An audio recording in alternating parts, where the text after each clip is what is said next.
Station 252. Filters. There are so many filters. Too many filters. But there's one particular filter.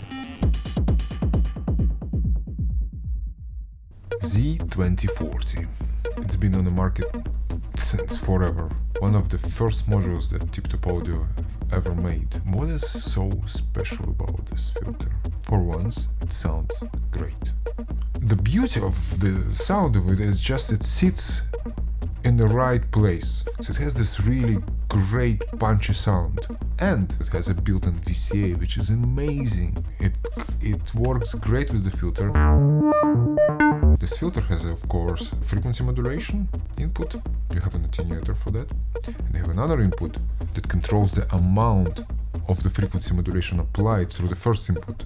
And it also has an attenuator, which is great because then you can modulate the amount of modulation. And that is really, really cool.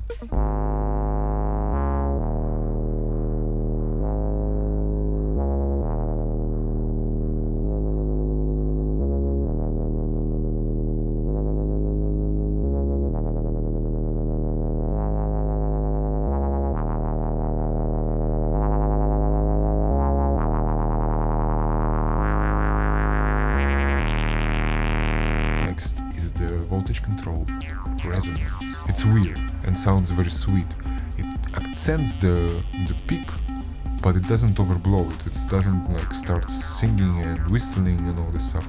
It just make it a bit more pronounced, a bit less pronounced. If you do not put the resonance fully clockwise, it will not self-oscillate. And it's actually very, very musical resonance. You can get a squelchy sound if you kind of overdrive it, which is another thing about this filter. You can modulate the resonance without it constantly self-oscillating because of what I've said before of the strange resonance behavior. A good example of this is my Budapest session volume 1. Check it out in the link in the description below, because I use a really kind of small system for everything, and I basically modulated the hell out of this filter, and there is a lot of modulating the resonance. And you can hear how it starts to saturate at the peaks of the modulation.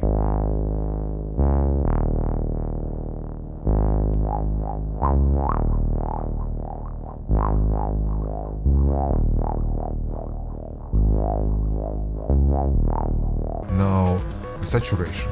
The gain can be pushed into saturation and it overdrives quite beautifully.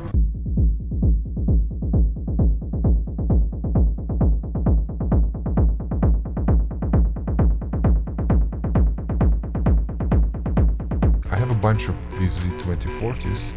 I use them in a few places in my signal chain. First, the bass line. Anytime I need a bass, regardless of type of bass I want, most likely I will be using Z2040. If I want a bass to sit beautifully with the bass drum, Z2040 is my bass filter, almost always.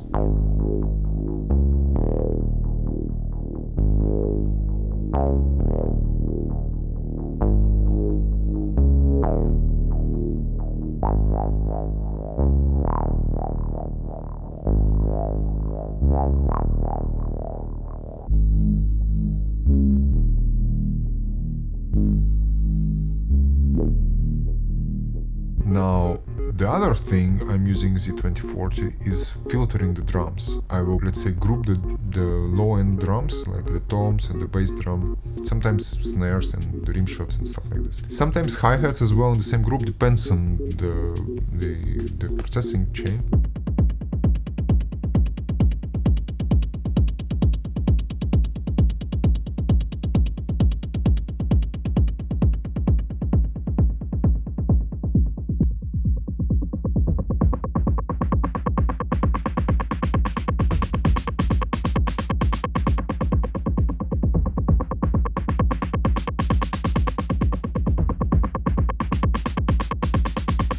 bass drum BD909 really benefits from the Z2040. You know, there is an overdrive on the BD909, but at full range it's kind of too much.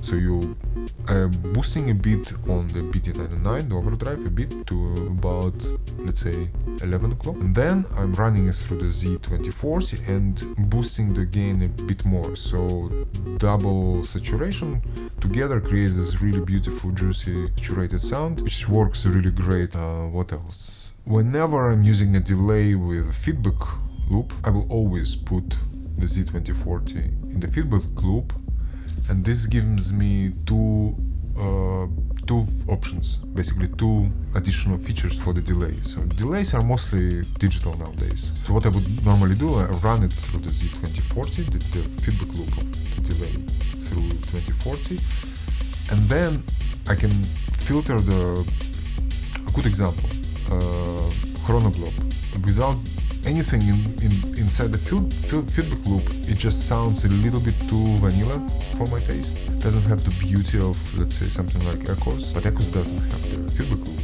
So if I need a feedback loop and something precisely synchronized, which Echoes also doesn't have, I will run the chrono blobs through Z2040 and cut the high end to make it sound a bit like the BBD delays, and the gain knob becomes like an analog feedback, because you boost the gain, you run more signal through the feedback loop, it basically creates more feedback, longer repeats. So this is your digital delay analog feedback with a filter. Extremely good sounding combination. Doesn't have to be chrono blob, you can use whatever other delay that you have.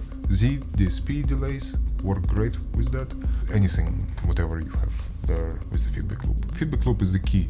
Not after the delay, inside the feedback of the delay. Repeats, basically. You filter the repeat buildup. I'm also using Z2040 to filter samples. Extremely useful filter for anything, unless you need a high pass filter.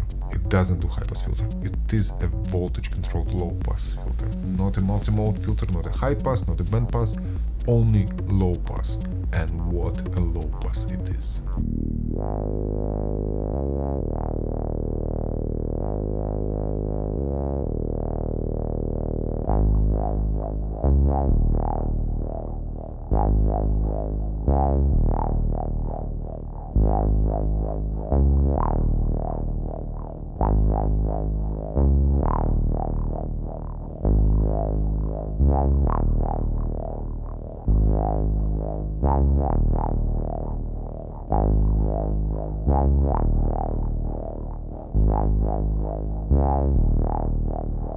Well, I hope you found this dive into my favorite filter useful. I strongly recommend you to try this filter. It's been on the market for a very long time, but in my opinion, it's still one of the best filters ever made.